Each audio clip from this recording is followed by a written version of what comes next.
Hi, this is Lee Balcom. For the last 3 decades, I've been working with couples all over the world on how to save their relationship. Literally thousands of couples. During that time, I've had a chance to work with them as a therapist, as a coach, teaching them, leading them through different ways of restoring their relationship. And during that time, I've noticed one thing that stands out. That is the root cause of marriage problems. And if you're going to deal with a marriage problem, you've got to get to the root cause, right? So let me tell you what often happens. People come into my office and they try to tell me what's happened, and they start naming these different things, whether it's an affair or whether it's some other issue. They can't communicate well, and what they think is that's the reason that they're having problems.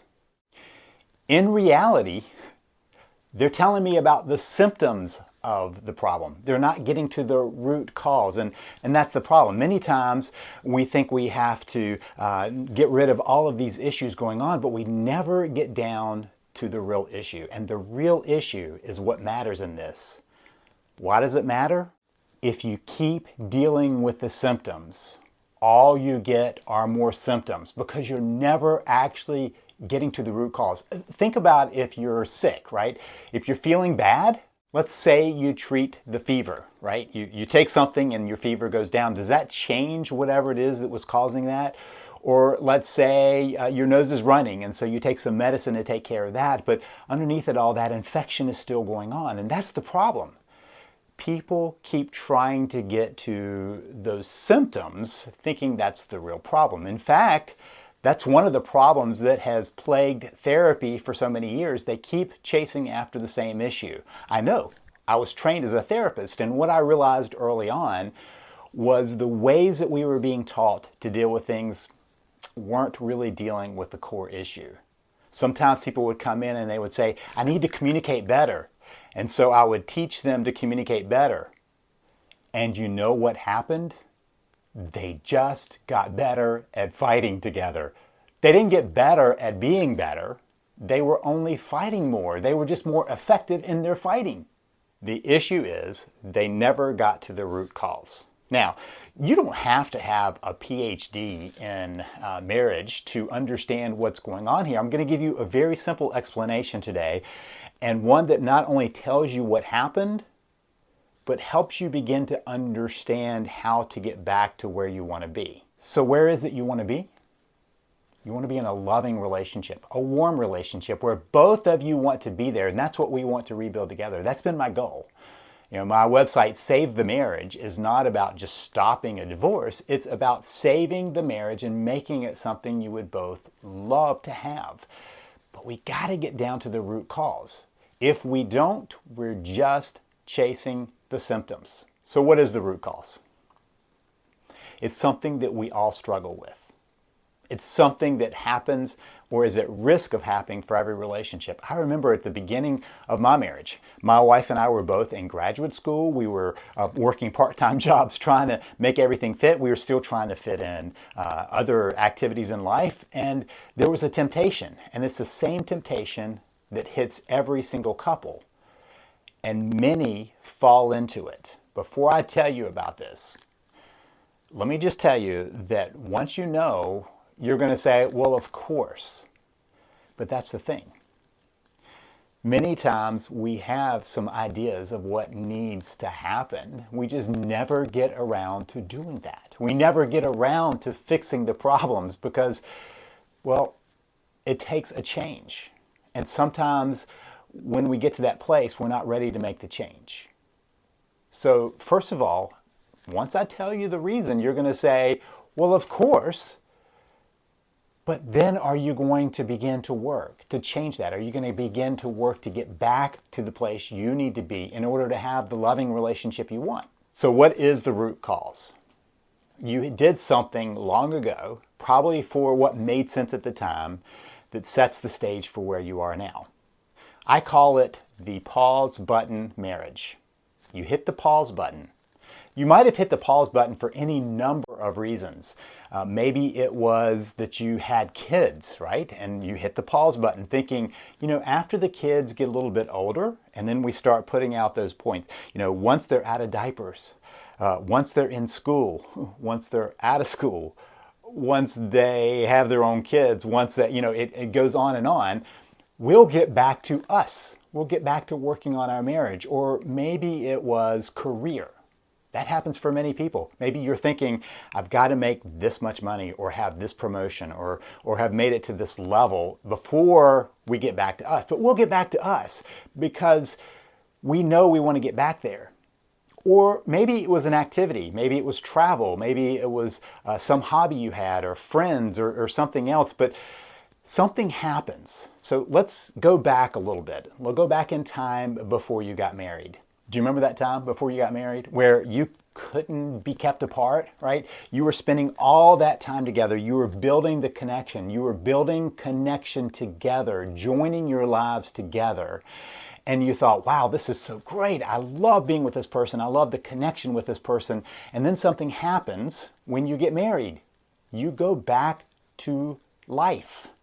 Not this, all we have is our time with just the two of us, but we have this life that we've got to get going. And so that's when it happens. We hit the pause button. Didn't mean to. We don't mean to do that, but what we don't know, and this is the big secret of this, marriage is probably the deepest connection of any relationship you'll have in your life. And there's something that flows through every relationship in your life that is probably uniquely more so in humans than any other creature, but we share this need with lots of other creatures, and that is the need for connection. We need connection with each other.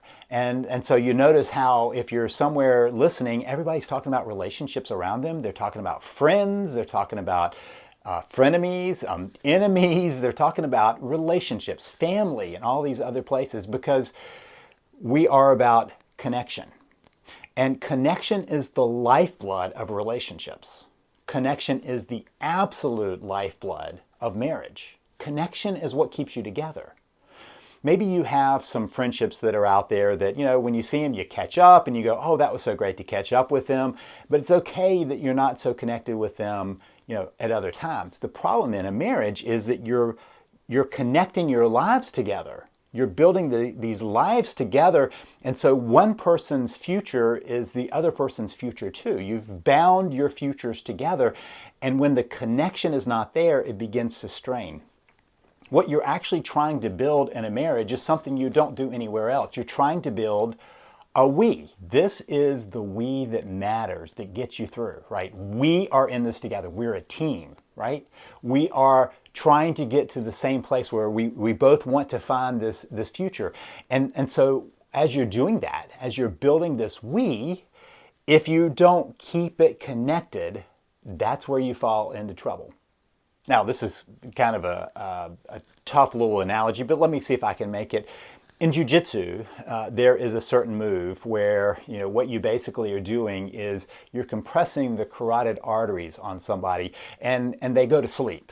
And then you let go and they wake up. Now, you can do real damage if you hold on too long. And the analogy is this. There's this circulation you have in your body that's like the connection you have in a marriage. It's the lifeblood of your relationship. And as long as it's circulating, as long as it's building, it continues to grow and nurture everything. But if you cut it off, what that eventually does is it puts the relationship to sleep. And if you cut it off too long, you'll kill off the relationship. And so part of what we're trying to do is restore that before it gets too late. Now, let me tell you that's kind of the bad news. Let me tell you the good news. The good news is it's easier to restore that connection than many times people think it is for one central reason. As I said earlier, we humans are built for connection. We're born into the world in connection. We're born into relationship. Now, when you're an infant, the connection is by dependence. You need people to take care of you and nurture you. But along the way, we start building these connections that become more about our peers. And in marriage, we have this relationship that is so tightly bound that we desperately need it. When it's cut off, it sends pain signals through your brain and through your system. Pain signals. And so that's why many people try to get away from that. But what is healing to that, if disconnection is harmful to the relationship, healing to the relationship is connection. If you move from disconnection to connection, you begin to restore it. Now, there's a whole lot more to how you rebuild this connection. And there are other videos that I have that you can find about how to build that connection. And one of the places I've really talked about this is in my Save the Marriage system. One of the reasons I wanted to make these videos is to be able to speak to you directly and to help you understand how to move forward so that you can have the relationship you want. If you need further help, please check us out at savethemarriage.com, savethemarriage.com. You can also check out the other videos that are in this series, and I will have more coming to you about how you can bring healing to your relationship. This is Lee Baucom wishing you the best as you work to save your marriage.